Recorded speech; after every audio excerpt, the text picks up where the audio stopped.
আসসালামু আলাইকুম রহমতুল্লাহ। আশা করি সবাই ভালো আছেন, আমিও আলহামদুলিল্লাহ। পবিত্র মাহে রমজানের খুবই কাছাকাছি সময় আমরা অবস্থান করছি। আর কিছুদিন পরেই মুসলমানদের খুবই গুরুত্বপূর্ণ মাস পবিত্র মাহে রমজান শুরু হতে যাচ্ছে।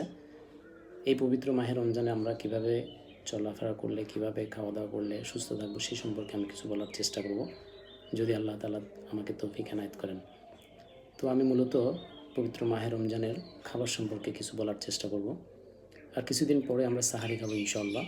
এই সাহারি খাওয়ার নির্দিষ্ট সময়ের 10 থেকে 15 মিনিট পূর্বেই আমরা সাহারি খাওয়া শেষ করব, এবং সাহারিটা আমরা পুষ্টিকর খাবার দিয়ে খাওয়ার চেষ্টা করব। খুরমাটা আমরা সাহারিতে রাখবো ইনশাআল্লাহ। আর সাহারিতে ভাজা পোড়া কম খাওয়ার চেষ্টা করব, একদম না খেতে পারলেই ভালো, কারণ সারাদিন আমরা রোজা রাখবো। আর সাহারিটা আমরা এমনভাবে খাবো না যে আমরা 1 মাস উপোস থাকবো, এইভাবে সাহারি খাবো না, অর্থাৎ গলা পুড়িয়ে সাহারি আমরা খাবো না। কারণ সাহারি যদি সুন্নত তরিকায় আমাদের হুজুর পাক সাল্লাল্লাহু আলাইহি ওয়াসাল্লামের তরিকা অনুযায়ী খাওয়া হয়, অর্থাৎ স্টোমাকের 3 ভাগের 1 ভাগ পানি, 1 ভাগ খাবার, 1 ভাগ যদি খালি রাখা হয়, তাহলে আমরা ইবাদত করতে পারবো, আমল করতে পারবো, এবং সারাটা দিন আমরা সুস্থ থাকবো, আমাদের খিদাও তেমন লাগবে না। আর যারা গলা পুড়িয়ে সাহারি খান, অর্থাৎ অনেক দিন আমরা খাবো না, সেই মন মানসিকতা নিয়ে সাহারি খান, তারা ঘন ঘন অসুস্থ হন, তারা দুর্বল হয়ে পড়েন, তাদের ঘন ঘন খিদা লাগে এবং তাদের ইবাদত করতে কষ্ট হয়, চাইলেও তারা ইবাদতে মনোযোগ দিতে পারেন না, খাবার বেশি খাওয়ার দরুন। সারাদিন আমরা আমলের সাথে জুড়ে থাকবো, আর আমলগুলো আমার থেকে আপনারাই বেশি ভালো জানবেন। আর দিন শেষে সারাদিন রোজা রাখার পর আমরা ইফতার করব পুষ্টিকর খাবার দিয়ে। শুরুটা যেন ভালো হয়। খোরমা খেজুর দিয়ে ইফতার করা সুন্নত।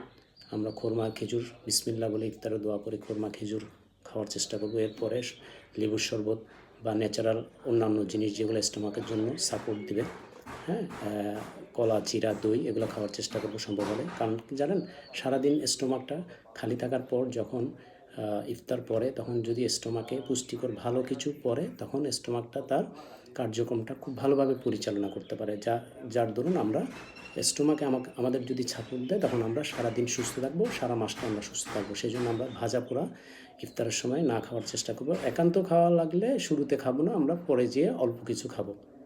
এভাবে আমরা ইফতার করব। পুষ্টিকর খাবারগুলো খাবো। যত আপনারা ভালো জানেন, পুষ্টিকর খাবারের ভিতরে ন্যাচারাল কী কী খাবার আছে, ওগুলো আমরা খেয়ে ইফতার করব। আর ইফতার এমনভাবে খাবো না যে আমরা মাগরিব, এশা, তারাবি পড়তে আমাদের কষ্ট হয়।